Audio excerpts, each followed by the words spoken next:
वजीर आजम की जानिब से फंड्स के इजलास से मुतालिक पीपल्स पार्टी की दरखास्त मुस्तरद। इलेक्शन कमीशन ने दरखास्त के काबिल समात होने से मुतालिक फैसला महफूज किया था। मेंबर खैबर पख्तूनख्वा इरशाद कैसर की सरबराही में 3 रुकनी बेंच ने फैसला सुनाया। ज़ाब्ता अखलाक में सदर और गवर्नर्स का जिक्र है, वजीर आजम का नहीं। इलेक्शन कमीशन के रिमार्क्स।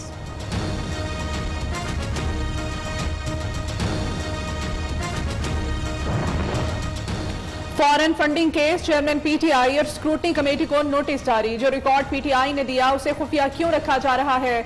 6 इंटरनेशनल अकाउंट्स, 2 मखसूस अमेरिकन कंपनी की ट्रांजैक्शंस और स्टेट बैंक का रिकॉर्ड फ्राहम नहीं किया गया।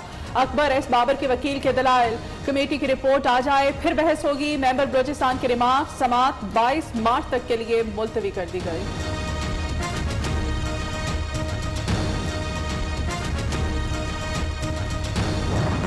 आज़म इमरान खान ने ये जो कल बयान दिया है इलेक्शन कमीशन के खिलाफ, इनके जो वज़रा ने प्रेस कॉन्फ्रेंस की है, मैं समझता हूँ कि ये बड़ा संगीन मामला है। इस मामले का नोटिस लेना चाहिए। सुप्रीम कोर्ट वजीर आजम के इलेक्शन कमीशन से मुतालिक बयान का नोटिस ले। अकबर एस बाबर का मुतालबा। साबिक रहनुमा पीपल्स पीटीआई का कहना है कि वजीर आजम इमरान खान का बयान आइन पर हमला और इदारे पर दबाव डालने की कोशिश है। रिकॉर्ड मंजर आम पर आएगा तो पता चलेगा कितना गलत काम हुआ। खुफिया रखना गैर कानूनी है।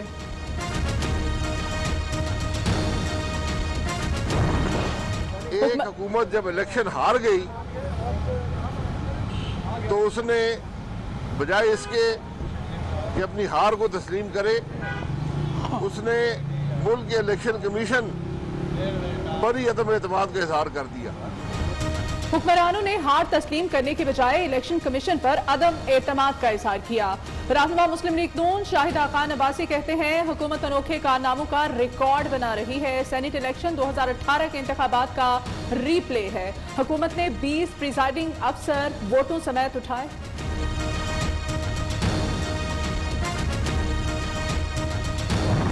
गवर्नमेंट थोड़ी बौखला गई है और इलेक्शन कमीशन को कह रही है कि वो रिज़ाइन करें। मैं समझता हूँ ये बिल्कुल गलत है। बड़ा क्लियर है, यूसुफ रज़ा गिलानी साहब जीत चुके हैं। पीपल्स पार्टी ने पहले भी ये कहा है कि हमें पार्लियामेंट का फोरम नहीं छोड़ना चाहिए और मैं समझता हूँ कि वो पोजीशन पीपल्स पार्टी की सही है।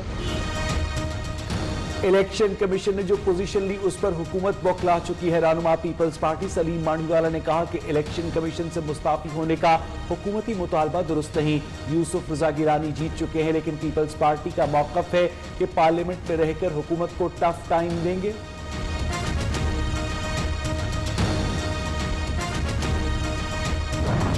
पाकिस्तान ने पहली बार चीन से कोरोना वैक्सीन खरीद ली। चीन से 5 लाख कोरोना वैक्सीन की पहली खेप आज पाकिस्तान पहुंचेगी। फ्रंटलाइन हेल्थ वर्कर्स, बुजुर्ग शहरियों को साइनोफार्म वैक्सीन दी जा रही है।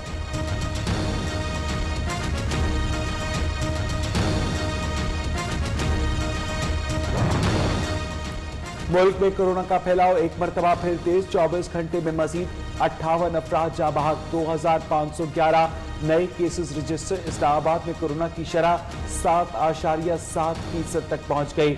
डिस्ट्रिक्ट हेल्थ ऑफिसर के मुताबिक इस्लामाबाद में आज 414 मुस्बत केसेस सामने आए। मुतअद्दिद शहरों में स्मार्ट लॉकडाउन जारी।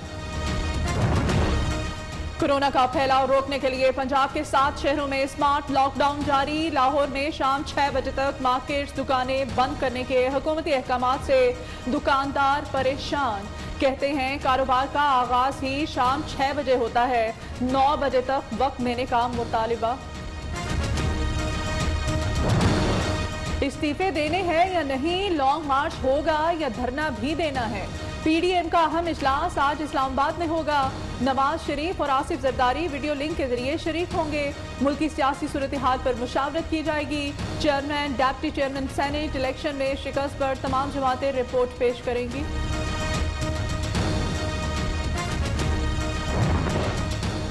इस्तीफे देने हैं या लेने हैं, पीडीएम इत्तेहाद 6 माह गुजरने के बावजूद फैसला नहीं कर सका। मौतरी खुसूसी फिरदौस आशिक आवान ने कहा कि बड़ा चोर पीडीएम का रिमोट कंट्रोल अपने हाथ में रखना चाहता है। ये बदनुमा सियासी चेहरों के हामिल मफाद परस्त और करप्ट गॉड फादर्स खुद हैं।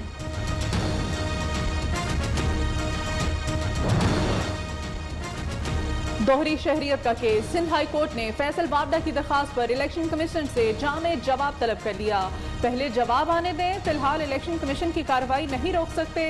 अदालत के रिमार्क। समाअत 31 मार्च तक मुलतवी।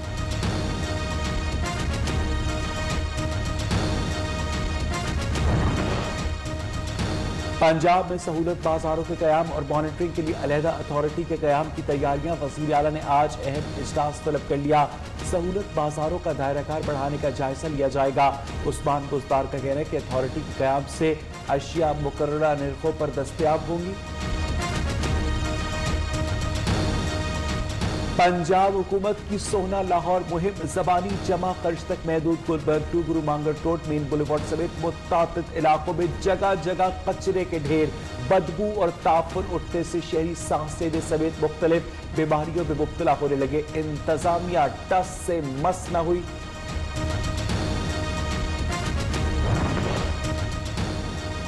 कराची के इलाके लियारी में कायम सेहत मराकज अदम तवज्जो के बाइस तबाह। बीमारियों से बचाव के लिए आने वालों को सीवरेज के पानी से गुजरने पर मजबूर। इकलौता मैटरनिटी होम भी कबाड़ खाने में तब्दील।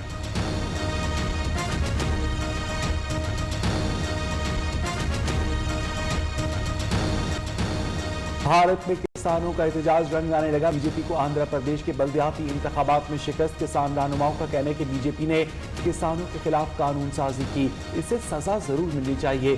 ज़राई कवानीन का मामला अक़वाम मुत्तहिदा की इंसानी हकूक़ काउंसिल में भी उठा दिया गया।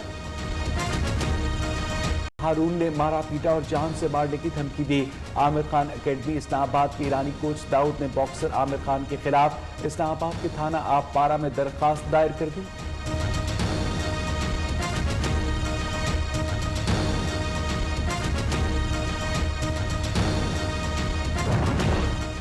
जोड़े आसमानों पर बनते हैं, कहावत सच साबित। हाफिजाबाद का 3 फुट का दुल्हा 3 फुट की दुल्हन बयाल आया। फर्स्ट कर जोड़े की शादी देखने के लिए लोगों का रश लग गया। बुलेटिन के आगाज में आपको बताएं कि इलेक्शन कमीशन ऑफ पाकिस्तान ने सेनेट इलेक्शन के दौरान वजीर आजम की जानिब से फंड्स के इजरा से मुतालिक पीपल्स पार्टी की दरखास्त मुस्तरद कर दी है। इलेक्शन कमीशन ने नैयर बुखारी की दरखास्त नाकाबिल समाअत करार दे दी। इरशाद कैसर की सरबराही में 3 रुकनी बेंच ने दरखास्त पर फैसले को महफूज किया और नैयर बुखारी ने समाअत के दौरान दलाइल दिए। वजीर आजम ने अरकान असम्बली को 50 करोड़ फंड देने की बात की। मेंबर बलोचिस्तान ने कहा कि ये बात सेनेट इलेक्शन के हवाले से की थी, अब तो सेनेट इलेक्शन हो गया, इलेक्शन हो गए, कोई फंड्स जारी नहीं हुए। नैयर बुखारी ने कहा कि सिर्फ ऐलान भी खिलाफ वर्जी के जिम्मे में आता है। मजीद जान लेते हैं हमारी नुमाइंदा जरमीन ज़ाहरा से। जरमीन, इस बारे में मजीद अपडेट कीजिएगा। जी बिल्कुल, ये पीपल्स पार्टी की दरख्वास्त थी कि वज़ीर-ए-आज़म ने सेनेट इंतखाबात से कबल अरकान को फंड की सूरत में रिश्वत दी है, लिहाजा इन्हें तलब किया जाए। तो इलेक्शन कमीशन में मेंबर खैबर पख्तूनख्वा इरशाद कैसर की सरबराही में 3 रुकनी कमीशन ने इसकी समाअत की और नैयर बुखारी ने दलाइल दिए। कमीशन ने इस्तफसार किया कि केस सुप्रीम कोर्ट में भी ज़ेर समाअत है। तो नैयर बुखारी ने बताया कि सुप्रीम कोर्ट में हुकूमत के ने फंड के इजरा की खबर को गलत करार दिया था। वज़ीर-ए-आज़म की जानिब से सेनेट इंतखाबात से कबल फंड का इजरा ज़ाब्ता अखलाक की खिलाफ वर्जी है। मेंबर बलोचिस्तान ने इस पर कहा कि ज़ाब्ता अखलाक में वज़ीर-ए-आज़म का नहीं, सिर्फ सदर और गवर्नर का जिक्र है। इलेक्शन कमीशन ने केस जो है वो खारिज कर दिया है और पीटीआई पीपल्स पार्टी की दरख्वास्त जो है वो मुस्तरद कर दी गई है। सही, बहुत शुक्रिया जरमीन ज़ाहरा आपका। फॉरेन फंडिंग केस में इलेक्शन कमीशन ने पाकिस्तान तहरीक इंसाफ को नोटिस जारी करने का फैसला करते हुए स्क्रूटनी कमेटी से रिपोर्ट तलब कर ली है। इलेक्शन कमीशन ने foreign funding case scrutiny committee से मुतालिक अकबर एस बाबर की दरखास्त पर मेंबर खैबर पख्तूनख्वा इरशाद कैसर की सरबराही में 3 रुकनी बेंच ने समाअत की। अकबर एस बाबर के वकील ने दलाइल देते हुए कहा कि पीटीआई के अहदेदार ने एतराफ किया उनके मुलाजमीन के अकाउंट्स में बाहर से फंड्स आए। पीटीआई के बैरून मुल्क अकाउंट्स की तफसीलात जमा हैं तो फ्राहम की जाएं। स्क्रूटनी कमेटी में पेश रिकॉर्ड तक रसाई हमारा कानूनी हक है। इलेक्शन कमीशन ने इस केस की समाअत 22 मार्च तक मुलतवी करते हुए आइंदा समाअत पर स्क्रूटनी कमेटी से रिपोर्ट तलब कर ली है। पीटीआई के साबिक रहनुमा अकबर एस बाबर ने सुप्रीम कोर्ट से वजीर आजम के इलेक्शन कमीशन से मुतालिक बयान का नोटिस लेने का मुतालबा कर दिया। इस्लामाबाद में मीडिया से गुफ्तगू करते हुए उन्होंने कहा कि वजीर आजम इमरान खान का बयान आइन पर हमला और इदारे को दबाव में लाने की कोशिश है। फॉरेन फंडिंग केस पर अकबर एस बाबर ने कहा कि रिकॉर्ड मंजर आम पर आएगा तो पता चलेगा कितना गलत काम हुआ, खुफिया रखना गैर कानूनी है। मेरा हक है कि जो तमाम रिकॉर्ड पाकिस्तान तहरीक इंसाफ का है वो मेरे सामने मैं हासिल कर सकता हूँ, उसको खुफिया रखना गैर कानूनी है। वजीर आजम इमरान खान ने ये जो कल बयान दिया है इलेक्शन कमीशन के खिलाफ, इनके जो वज़रा ने प्रेस कॉन्फ्रेंस की है, मैं समझता हूँ कि ये बड़ा संगीन मामला है। इस मामले का नोटिस लेना चाहिए, क्योंकि ये एक एक आईनी इदारों की धज्जियां उड़ा रहे हैं। उधर शाहिद खान अब्बासी ने दावा किया है कि फॉरेन फंडिंग केस का फैसला हुकूमत के खिलाफ आएगा। एहतसाब अदालत इस्लामाबाद के बाहर मीडिया से गुफ्तगू में बोले,